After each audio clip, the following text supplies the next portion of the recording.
Olha, existem poucos rituais tão secretos e ao mesmo tempo tão cheios de simbolismo quanto o terceiro grau da maçonaria.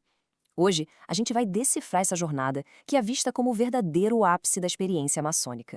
Dá uma olhada nessa imagem. É a chamada tábua de delinear, e ela funciona como um mapa para o terceiro grau. É super densa, né? Cheia de alegorias sobre mortalidade e renascimento. Mas o que será que todas essas camadas de símbolos realmente querem dizer? É exatamente isso que a gente vai desvendar agora.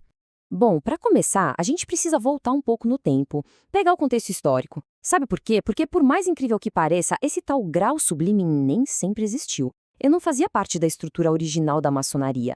Então, como foi que isso aconteceu? Originalmente, a maçonaria era operativa, sabe? Focada nos construtores de catedrais, com uma cerimônia só. Mas, a partir de 1717, com a formação da primeira grande loja, ela se tornou especulativa, ou seja, mais filosófica. O sistema se expandiu para 2 graus e lá para o final da década de 1720, o segundo grau foi dividido, dando origem ao terceiro grau, que virou esse clímax super dramático e simbólico. E o pulo do gato é este. No comecinho, o terceiro grau era uma coisa mega exclusiva. Não era para todo mundo, não. Era reservado só para o novo líder eleito de uma loja, o venerável mestre. Isso já mostra o peso e a importância que esse grau tinha desde a sua criação. Agora, vamos entrar na cerimônia pela perspectiva do candidato.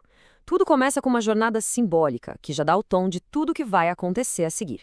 Essa jornada simbólica do candidato vai do leste para o oeste, e isso tem um significado profundo. Por quê? Porque imita a arquitetura do templo do rei Salomão. Nele se entrava pelo leste para caminhar em direção ao lugar mais sagrado de todos, o Santo dos Santos, que ficava no oeste. É, simbolicamente, um caminho em direção a uma maior iluminação. O candidato entra na loja na escuridão, um símbolo da ignorância. As 3 batidas que ele dá na porta não são aleatórias. Elas já dão uma pista dos 3 golpes fatais da lenda que é o centro da cerimônia. E ao entrar, ele é recebido sobre a ponta do compasso, um símbolo importantíssimo. O compasso é simplesmente fundamental. Ele serve para desenhar um círculo com um ponto no centro, né? Isso simboliza os limites morais e éticos que um mestre maçom jura nunca ultrapassar. É uma grande lição sobre autocontrole e sobre andar na linha. Logo em seguida, o candidato dá 7 passos, passando por cima de uma sepultura simbólica. Esse ato não é só um movimento físico, entende? É como se ele estivesse absorvendo, figurativamente, o espírito e os deveres de Irã Abif, o herói que está no centro de toda essa alegoria. E é aqui que a gente chega no coração dramático da cerimônia, a lenda de Irã Abif. Importante dizer, isso não é para ser uma história literal, mas sim uma alegoria muito poderosa sobre integridade e sacrifício. Bom, a história é que Hiram Abif era o arquiteto-chefe do Templo do Rei Salomão. E só ele, ninguém mais, tinha a palavra secreta de um mestre maçom, que era a chave para o conhecimento completo da arte da construção. O problema é que 3 dos seus próprios artesãos, tomados pela ganância e pela impaciência, resolveram conspirar para forçar o Hiram a revelar esses segredos antes da hora. Quando foi abordado pelos 3, Hiram se recusou a trair o seu juramento. Mesmo de cara com a morte, a sua integridade ficou inabalável. Ele preferiu morrer a quebrar seus princípios. O clímax da cerimônia é a chamada elevação. O candidato, que agora representa Irã, é simbolicamente erguido de sua sepultura. As primeiras tentativas, feitas pelos vigilantes da loja, dão errado. A explicação ritualística é que a carne se desprendeu do osso, um jeito simbólico de dizer que a ajuda puramente humana não é suficiente. Somente o venerável mestre, usando os 5 pontos da fraternidade, consegue finalmente completar o... E é aqui que a gente entende o verdadeiro sentido de tudo isso. A elevação não é sobre ressurreição literal, claro.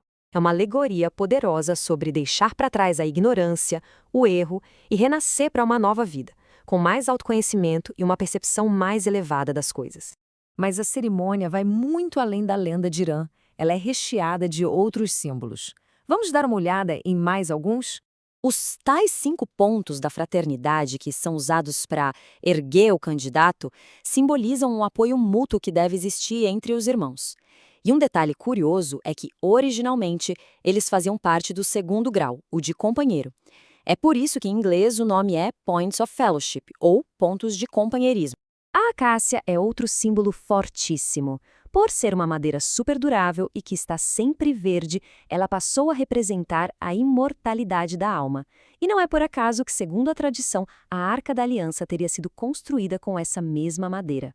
E essa tábua de delinear mais antiga mostra direitinho como esse símbolo se conecta com a lenda. Um ramo de acácia foi usado para marcar o local onde Ram foi enterrado às pressas. Assim, ele se transformou num sinal de esperança e da vida que continua, mesmo depois da morte.